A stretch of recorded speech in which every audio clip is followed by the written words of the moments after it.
उधर लाहौर में PP 167 के पोलिंग स्टेशन पर मुर्दा करार दिया गया शख्स वोट कास्ट करने पहुंच गया। क्या माजरा है, ये बात करेंगे डॉन न्यूज के नुमाइंदे अली वकार से। अली, क्या मामला है ये, क्या वोटर लिस्ट में नाम मौजूद नहीं था?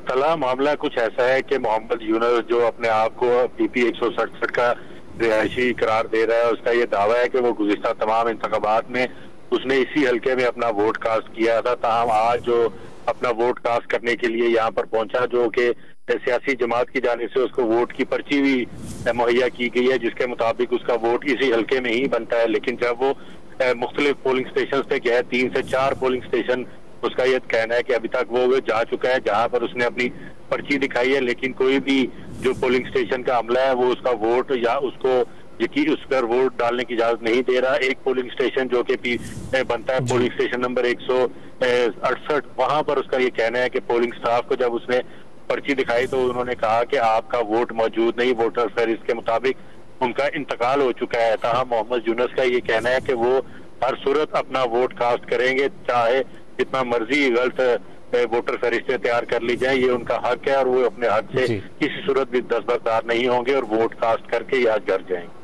बहुत शुक्रिया अली आपका।